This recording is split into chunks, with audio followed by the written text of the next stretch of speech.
It's practically a trope, but it happens all the time. You say something to three people and they'll hear three different things. And that's not so bad if that something is, I'm going to grab coffee. Anyone want anything? But when you're building an MVP with ever-shortening runway or trying to ship something on a strict deadline, that lack of clarity can be the kiss of death for a startup. Today's guest is Bijan Shahrokhi. He's the founder of product management exercises and Product Monkey AI. Bijan has spent the latter part of his career helping PMs become more productive and better at managing teams. And the ability to bring clarity and alignment to a product team is foundational to those skill sets. In a few minutes, Bijan will share an easy-to-replicate process that will cost you a bit of time up front, but has the power to save a startup on the brink. Let's jump in. Welcome back, listeners. I'm joined today by Bijan Shahrokhi. He's the founder of productmanagementexercises.com, and he's recently launched a productivity tool just for product managers called productmonkey.ai. Bijan, thank you so much for joining us today. Thank you so much for having me. Great. So we always kick off the same way. I'd love if you could tell us a little bit about your background and how you ended up where you are today. Sure. I'm a product manager by heart. I've been a product manager for over 10 years. Totally accidental. I didn't even know what product management was until I had a startup that wasn't going very well. I was asking a friend what he thinks I should be doing next, and he told me you should be a product manager. I'm like, wait a second. It sounds very interesting. Like product and managing the product. That's what I want to do. So from there on, I became a PM. I've done a few different things over the past 10 years. I worked for the first couple of years of my life in larger organizations, like in a bank as a product manager and then product strategist. After that, I was part of two startups. Both of them, we launched it as I joined the company, and one of them got acquired within a year and a half by a larger player in the ecosystem. And the other one actually was a successful project. It was worth multi-billion dollars at its peak. It's still going through a lot of growth. And then since then, I've been focusing mostly on product management exercises over the past few years of my career. And recently, we've launched another product for the product management community called productmonkey.ai. Amazing. So today we're going to be talking all about clarity in organizations, which is something that you're personally quite passionate about. And by clarity, I mean just making sure that all the stakeholders are aligned and share the same version of what's going on, what's to be built. So what does that look like to you when an organization lacks a sense of clarity? Great question. So I think that the biggest sign that you can see, the most obvious sign that an organization lacks clarity is when you go across the organization and ask different people what they think are the success criteria for what needs to be kind of delivered as the next big milestone, and you start hearing different stories. So I'll give you an example. For example, let's say you're dealing with a very technical product that is going to be dealing with a lot of performance metrics, like, for example, latency, speed, number of transactions per second, or the volume of tasks that could be completed. If this is not clearly defined, from a very technical person within the organization, they might try to build something that can resist extremely high volume of transactions, let's say. But if you ask maybe somebody more kind of business oriented and customer facing, they would ask, we just need to get something out the door so that we can start getting feedback from our customer. And you would know that there's lack of clarity once you start having conversations with people across the organization and you start hearing different numbers, or they say, oh, we never thought about it, or we never discussed it. And that's usually a pretty big alert for you as a PM to realize that, wait a second, it seems like there's lack of clarity here. So it kind of sounds like you've got a few firsthand experiences with that sort of, without naming names, can you think of an anecdote? Sure, yeah. So actually the last project I was telling you about that became multi-billion dollars in valuation was a company that was just like a few months away from running out of cash. And they hadn't launched their project yet. Like it was just like they thought that they were only a few months away from launching their product. And when I joined, I was initially told we're only 3 months away. Once I joined, I realized that what some of the founders had in their mind was maybe 5 to 10 years away from reality. And what some of the engineers thought that they were delivering was also a few months away. So there's like a huge gap between the two. And because of that, they were just in this cycle of developing for over 3 years because the engineering team kept presenting, oh, we're ready. And some of the founders or business people will look and say, oh, wait a second, you guys are not ready. This is not really meeting what we have in our mind. They would redefine what needs to be built. Engineering goes back, keeps building, feeling disappointed, feeling like they're not really being very valuable to the organization. And then what we did at that moment is I spent actually the first 3 months of my time as head of product to meet with a lot of stakeholders and really understand what are some of those attributes that have very strong different perspectives across the organization. For example, like I would realize that, okay, this particular attribute, half the company or a few people within the organization thinks that it needs to be part of the initial launch. The other half doesn't think so. And then what we did was we started kind of having a lot of conversations around those particular items and got clarity on whether or not they're going to be built. And it was a 0 and 1 decision, or it would be a decision like we're going to do a very, very light version of it. And here's exactly what we're going to do as part of it.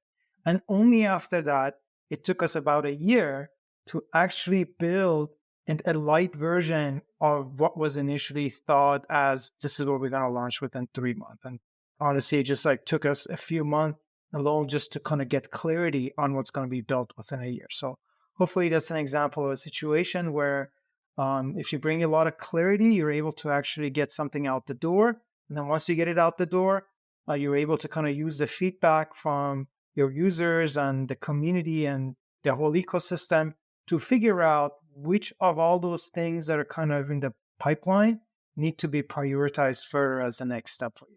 Yeah, and that's a huge accomplishment too. To close a gap like that is a seemingly impossible task. So it's a pretty powerful to take that approach. So if we step back a little more, what would you say are some of the more broad implications when an organization hasn't baked processes for clarity into their culture at large, not just necessarily with the product team?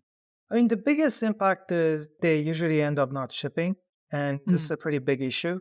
So there are a lot of great projects that end up never making it into the wild because they run out of cash basically before they're able to start injecting cash into their company. So, and unfortunately, this is even a kind of a harsher reality when it comes to R&D based projects, because the R&D based projects that are like kind of very science based and they're trying to really deliver some sort of a breakthrough are usually driven by founders that have strong academic backgrounds.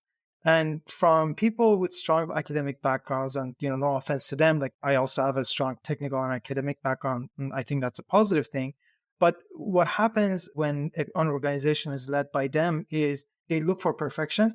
And because they look for perfection, they keep building, building, building, adding. They're always worried about the extreme scenarios that, to be honest, it's not even the end of the world if they happen in the incubation or early phases of a project. And then the outcome is they never ship, and the world never gets to actually see what they had as their vision for this new technology. Yeah, that whole done versus perfect thing we always wrestle with. There was a perfectionist versus the folks that just want to ship, right? So one area I think that actually, speaking of which, that I think we can agree that clarity is just so vitally important is, like you said, developing an MVP. And I think it's just an area that's very ripe for a lot of missteps, a lot of miscommunications that can be pretty disastrous at the end of the day. So what are some of the common pitfalls that teams building MVPs should be mindful of that might run into, and some remedies to avoid them? Yeah, so I think the biggest mistake that I've seen startups make with the concept of MVP is mixing it with delivering a broken product that's not even usable, right? And I've seen this so many times. Without giving names, I'll give an example. So I'm, for example, investor in one particular product that is an enterprise solution. I'm very, very passionate and excited about it. And from day one, the reason I was excited about it, it was something that I could see myself wanting to use it. And I could see my organization at Product Management Exercises wanting to use it on a daily basis. The biggest friction for us to actually adopting it has been that it's so buggy, that it's so buggy to the point where we can't even use it, right? So it's very important for us as product leaders to kind of pay attention to it and make sure that when we see an MVP, we're not talking about a buggy product that is not able to articulate the value proposition of the product. So you still have to make sure that core user experience or that core value prop that you're trying to deliver to the user works very well, smoothly end to end. You can de-scope a lot of things that are kind of like unnecessary, right? But you have to make sure that you can deliver that core product experience. And I think this is one of the biggest mistakes that I've seen companies make is they misunderstand what MVP means, and they think that it means they can just like ship something that's kind of broken. Yeah, so it's almost, there's a camp that doesn't want to wait to ship until everything is perfect. And then there's the other side of the spectrum. Yeah, that makes sense. So you have quite an intensive process for seeking clarity within organizations you kind of hinted at before. So if folks listening wanted to, say, copy and paste that approach into their own workflow, what steps would you give them to make sure that they're getting aligned with everybody on the team? Thanks for asking that. And it's interesting you ask this question because a lot of people at PM exercises they find this process very helpful. To be honest, it's actually pretty straightforward. And it really focuses on doing the hard work early on before you actually start a project. It's pretty step by step, and I'll quickly walk you through it. But basically, what you do is you spend a lot of time at first to bring alignment across the organization through a step by step process. And only then, once you think that everybody is aligned, then you get started. What's interesting is this approach has been actually adopted in a lot of larger organizations, like, for example, financial institutions. But when we moved from waterfall to agile and scrum methodology, we thought that what it means is that you don't need to have clarity on where you're going. And all you need to know is just like think about what you're going to do for the next 2 weeks. No, that wasn't the intention of agile. The intention of agile was that you deliver something meaningful every 2 weeks while knowing clearly where you're trying to go within a few months. So how do you do that? The way I approach it is, for example, when I'm leading a project or a product that I realize is like a lot of lack of clarity, the first thing I do is I set up one-on-one meetings with the stakeholders with my product. It has to be one-on-one, not group environment, because what happens is one person shares an opinion, it's a sensitive topic, somebody else jumps in, and you as the oracle of the product are not able to properly digest all the context that's necessary. So you need to kind of get one person in, make sure that you really understand their perspectives. Let's say you're dealing with a trade-off. Should we build X or not build X? It's a binary decision, but this model really works for a lot of other things. So you meet them, you get their perspective on why it should be done and shouldn't be done. And you also ask them, what are some of the things that I have to pay attention to as I make this decision? And they'll probably give you, 4 or 5 different things that's very important to them in their world. Especially in the world of R&D, this becomes even more important. So the more technical your product is, or the more technical dependencies it has with other tools within the organization, it becomes more important because there is subject matter expert. You go to the next person, you meet everybody one-on-one. And as time goes by, what will happen is either your own opinion on what the trade-off decision should be becomes stronger, or you start developing new opinions, or your trade-offs start changing and you realize there's certain things that you thought are harder than you initially thought or easier than you thought, and you adjust them. But what you do along the way is as you gather more information on a one-on-one basis, you go back to some of those individuals and you say, initially when I met with you, you told me these are like, 1, 2, 3 are your biggest concerns. From my conversation with others, I believe they shouldn't be a concern. Here's the argument. Tell me why I'm wrong, or tell me if I'm right. And what will happen as you kind of go through this back and forth, which is time consuming, you end up realizing that a lot of the challenges that the team was facing was really lack of communication. Nobody was really spending time to clearly articulate all these different trade-offs to different stakeholders within the organization. And a lot of things will get addressed. Now, what will happen is as time goes by, you kind of get more and more clarity on all these different kind of trade-offs that you have to pay attention to. This approach could also work on product priorities, by the way. We can talk a little bit about that later. But at some point, you realize maybe there are a few items that still have they bring different opinions to the table. Like, for example, half the team thinks this particular attribute is very important, let's say security. And the other half thinks that security is not very important as an attribute, and they have their own reasons for it. This is when you actually organize a group meeting. This is when you actually say, okay, for us to make this decision, this is an attribute that's very relevant for us. There are 2 different perspectives. I would like us to have a conversation. And through that live conversation, you're usually able to arrive at a decision. Sometimes there's a couple action items, like let's go and investigate this further. Okay, great. Then you can organize the next meeting and come back and say, this was our initial goal. We did the research. Here's the new finding. What do we do? But you come up with a decision. Once you have very clarity on what all those trade-offs are, it's much easier for you as a team to make a decision on whether it's you go down a particular path from a trade-off perspective, or it's about these are the product priorities. So that's when you can actually come in and say, okay, now we've decided that this is our priority and we're going to focus on it. So at a very high level, the way I think about it is step one, start with one-on-one meetings where you really understand each individual's perspective clearly.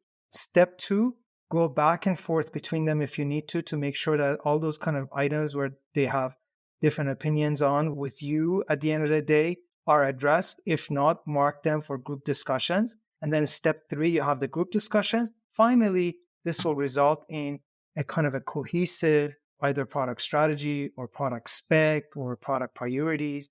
And for each of these different scenarios, there might be an extra step in between. For example, for product priorities, you need to think more about what is the objective, right? Maybe you need to spend a little bit of time at the beginning saying, our objective is to get something out the door quickly and learn, right? And then you want to see whether or not anybody disagrees with you. And if they all agree, great, then you can actually move on and continue through this process. Yeah, and I'd like to talk a little bit more about product just priorities in general. I think that it's something that even when we have a relatively close to consensus or feel like we've agreed on objectives and what the success looks like, it can still be difficult to juggle some competing priorities. And of course, there's 100 different product feature prioritization frameworks. But what are some of the methods that you've used that you found to be most successful and broadly applicable when working with some competing priorities within these contexts? Yeah, I think one of the approaches is really for me is like kind of scoring them and thinking about it from a couple different lenses. One is the impact that I think this particular feature or product is going to have on my target audience or my target users. The second one is the probability of us being able to actually capture that impact, because in many cases, you're not even sure whether or not you're going to actually be able to, like whether or not your new product is actually going to resonate with the audience, right? In that case, then the probability is lower. And then the third one is ease of implementation, right? So the formula that I kind of have in my head is impact times the probability of the impact plus the ease of implementation. And then for the impact is 1 to 5, 5 being the highest impact, 1 being the lowest impact. And also on the ease of implementation, the way I think about it is if it's a 5, that means it's easy to implement. If it's a 1, it means it's a lot of effort. And then from there, you get a score. What I like about this approach is it's objective, and you can have through this process that I was just like kind of telling you about 1, 2, 3, you can also have similar conversations. You can go back to a team member and say, look, from my conversation with everybody, here's my table on what I think the different key projects are within the organization. Here's my view on how they score from impact and implementation effort perspective. And based on how I've scored them, here's the result on what the type 5 projects should be, right? And then they can actually come back to you and say, look, first of all, I think you're missing these 3 projects that we're also working on. Or this one project that you've included, it should be broken into 3 because it's much bigger than you imagine. Or they might come in and say they disagree with you on the impact or the ease of effort. But now you're starting to have very objective conversations, right? Like it's more about items. And what's interesting about this kind of scoring system is that because you're not trying to really estimate how long everything is going to take, and you're kind of looking at it on a relative basis compared to other projects, it's much easier for you to kind of quickly come up with some sort of consensus on how much value it's going to deliver or how much effort it's going to take. And that will result in you having a set of clearly defined priorities that you would say, okay, these 5 are what we're going to focus on for the next quarter. And every time a new item comes in or somebody or a new staff member or somebody even within the organization comes back to you and says, we should do this, you look at your priorities table and say, well, let's have a look. We discussed it. We decided right now it's not a priority for this reason. But once we finish these 2 or 3, we're going to prioritize it. Now, there's sometimes you realize that there's some additional things that need to be added. We can talk about how you can think about those scenarios as well. But this approach, I think, is more objective and makes it easier for you to kind of come up with some priorities.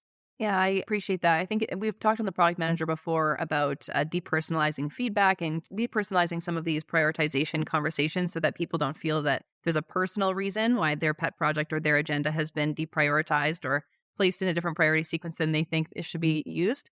So that's a very prescriptive method. I really appreciate that.